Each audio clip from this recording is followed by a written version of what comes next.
የኦርቶዶክስ ልጆች እነሆ ልጆች የእግዚአብሔር ስጦታ ናቸው፣ የሆድም ፍሬ የእርሱ ዋጋ ነው።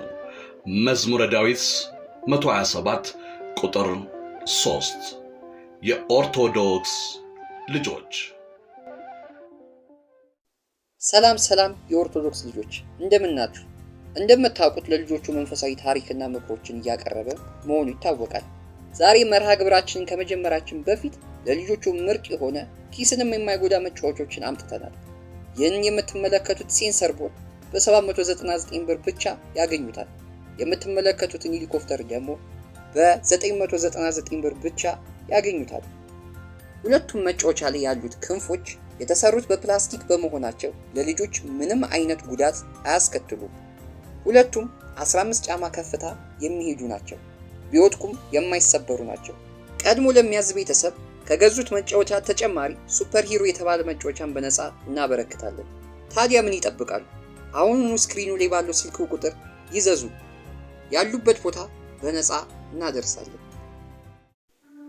ባለፈው ትምህርታችን እንደተማርነው ከአምስቱ አዕማደ ምስጢራት አንዱ ምስጢረ ሥላሴን በጥቂቱ አይተናል። ዛሬ ደግሞ ሌላኛውን ምስጢር እንመልከት። ምስጢረ ሥጋዌ። ምስጢረ ሥጋዌ ማለት አምላካችን ፈጣሪያችን ኢየሱስ ክርስቶስ ከእመቤታችን ከሥጋዋ ሥጋ ከነፍሷ ነፍስ ነስቶ ሥጋን ተዋህዶ ወደዚች ምድር የመጣበት ምስጢር ነው። አዳም በእግዚአብሔር አምሳል ተፈጥሮ ዓለምን ሁሉ ሊገዛ ስልጣን ተሰጥቶት ነበር። የክብርም እግዚአብሔር አድሎት ነበረ። ነገር ግን አዳም ባጠፋው ጥፋት ከገነት ወጥቶ ክብሩ ተገፎ ጸጋው ጎሎበት በበለስ ፍሬ ተከናንቦ ራሱን ከእግዚአብሔር ርቋል። እግዚአብሔርም የአዳምን መራቅ ስላልፈለገ ምሕረትን አደረገለት፣ ቃል ኪዳንም ሰጠው። ከ5500 ዘመን በኋላ ከልጅ ልጁ ከእመቤታችን ከቅድስት ድንግል ማርያም ተወልዶ እንደሚያድነው ቃል ኪዳን ገባለት። አዳምም ያንን ቃል ኪዳን በማሰብ አንድ ቀን እግዚአብሔር ከሰማይ ወርዶ ከእመቤታችን ከሥጋዋ ሥጋ ከነፍሷ ነፍስ ነስቶ ሥጋ ለብሶ በመስቀል ተሰቅሎ አድኖት ከሲኦል እንደሚያወጣው ሲኦል ውስጥም ሆኖ ያስብ ነበረ፣ ተስፋም ያደርግ ነበር። ስለዚህ ከአዳም ጀምሮ ክርስቶስ ሥጋ እስኪለብስ ድረስ ብሉይ ኪዳን ተብሎ ይጠራል። በብሉይ ኪዳን ማንም ገነት አይገባም ነበረ። ማንም ሰው ጽድቅ ቢሰራ፣ ማንም ሰው በጎ ቢያደርግ ለገነት መግቢያ የሚያስችለው ምንም አይነት መስዋዕት አልነበረም። ነገር ግን ከምድር መቅሰፍት ይጠብቃቸው ዘንድ በግን መስዋዕት እያደረጉ ለእግዚአብሔር ያቀርቡ ነበር። ልክ መቅሰፍት በሚመጣ ጊዜ በጉን ለእግዚአብሔር መስዋዕት ያደርጉና የበጉን ደም በራቸው ላይ እየቀቡ ያ መቅሰፍት እንዲያልፋቸው ያደርጋል። በሌላም መንገድ እያረጉ መቅሰፍትን ያሳልፉ ነበረ። ነገር ግን ያ የበግ መስዋዕት 1000 ጊዜ ቢታረድ 1000 ጊዜ ቀን በቀን ቢደጋገም ነገር ግን ነፍሳቸውን ከሲኦል ሊታደግ አልቻለም። ለዛ ነው የእግዚአብሔር ልጅ መምጣት ያስፈለገው። ከሱ ውጪ ፍጡር ሊያደርገው የማይችለው ነገር ነው። ለዛም ፈጣሪያችን የፍጡርን ሥጋ ተዋህዶ ኢየሱስ ክርስቶስ ወደዚች ምድር መጣ። ያ መምጣት ምስጢረ ሥጋዌ ተብሎ ይጠራል። ምስጢረ ሥጋዌ ላይ ሁለት አካላትን እንመለከታለን። አንዱ መለኮትን ነው፣ ሁለተኛው ደግሞ ሥጋን ነው። መለኮት ፍጡር አይደለም፣ ፈጣሪ ነው። አይራብም፣ አይበላም፣ አይጠጣም፣ አይደክምም፣ አይታይም፣ አይነካም፣ ዘመን አይቆጠርለትም። በሌላኛው ጎን ደግሞ ሥጋን ስንመለከት ሥጋ ፍጡር ነው። ይራባል፣ ይጠማል፣ ይታያል፣ ይነካል፣ ይደክማል፣ ዘመን ይቆጠርለታል፣ ይሞታል። እነዚህ ሁላ ነገሮችን ይይዛል። እነዚህን ሁለት ባህሪ አንድ አድርጎ ማለትም እንደ ካቶሊኮች እነዚህን ሁለት ባህሪ አንድ ሳያደርጋቸው እዛው ሁለት እንዳሉ ይዟቸው ነው ይኖረው እንደሚሉት ሳይሆን እኛ ኦርቶዶክስ ተዋህዶ የምናምነው እነዚህን ሁለት አካላት እነዚህን ሁለት ባህሪያት በተዋህዶ አንድ አድርጎ አጽንቷል። ለዛም ነው ኦርቶዶክስ ተዋህዶ ተብለን የምንጠራው። የአምላካችን መለኮታዊ ባህሪና ሥጋዊ ባህሪ በፍጹም ተዋህዶ አንድ እንደሆኑ ስናመለክት ነው።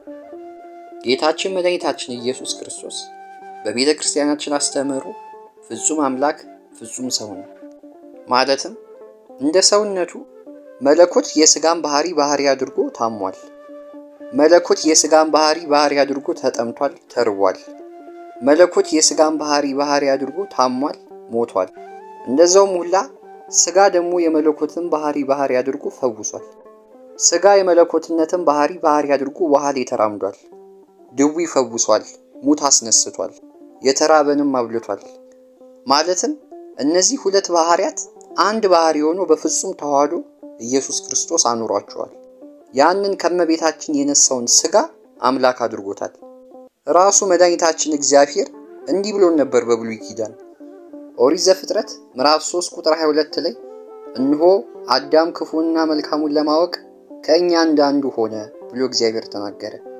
ማለትም ከእኛ እንዳንዱ ሆነ ማለት ከሦስቱ አካል አንዱ ወልድ ከሰማያት ሰማያት ወርዶ ከመቤታችን ከቅድስት ድንግል ማርያም ከሥጋዋ ሥጋ ከነፍሷ ነፍስ ነስቶ ያንን የተዋህደውን ሥጋ አምላክ አደረገው ማለት ነው። እመቤታችን ቅድስት ድንግል ማርያም የአዳም ዘር ናት። ማለትም የእሷ ሥጋ ከአዳም እየተላለፈ የመጣ ሥጋ ነው ማለት ነው። ስለዚህ ያንን ሥጋ አምላክ አደረገው ማለት አዳም ወይም የአዳም ሥጋ ከሦስቱ አካል የሆነውን አንዱን ወልድ አምላካችንን ሆነ ማለት ነው። ልጆች አንድ ነገር ማስተዋል ያለባችሁ ይህ ሁሉ ለመፈጸሙ የእመቤታችን የቅድስት ድንግል ማርያም አስተዋጽኦ በጣም ትልቅ ነበረ። እመቤታችን ቅድስት ድንግል ማርያም የክርስቶስ የባህሪ እናቱ ናት።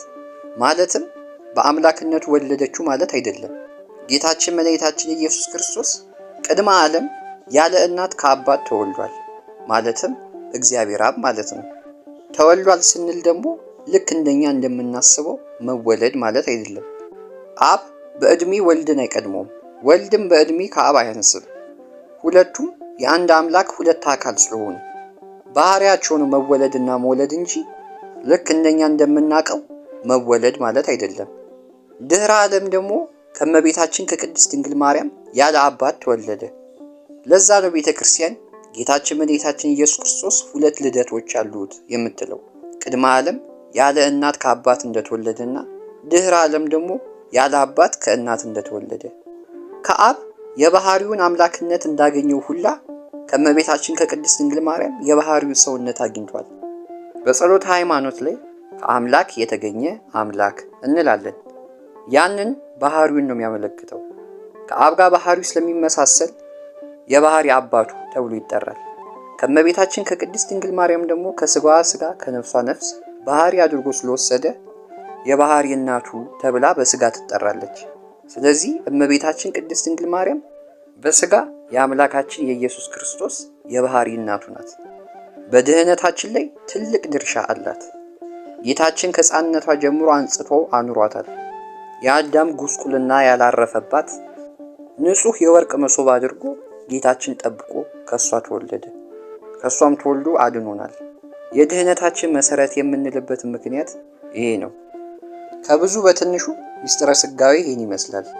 የአምላካችን ሰው የመሆኑን ነገር የሚያሳየን የምስጢር ክፍል ምስጢረ ሥጋዌ ነው። ስለዚህ ሁለት ምስጢራትን አይተናል፣ ምስጢረ ሥላሴና ምስጢረ ሥጋዌ። በቀጣይ ደግሞ ምስጢረ ጥምቀትን እናያለን። በቀጣይ ፕሮግራም እስኪያገናኘን ድረስ ቸር ቆዩ ልጆች። ሰብስክራይብ በማድረግ ቤተሰብ እንሁን።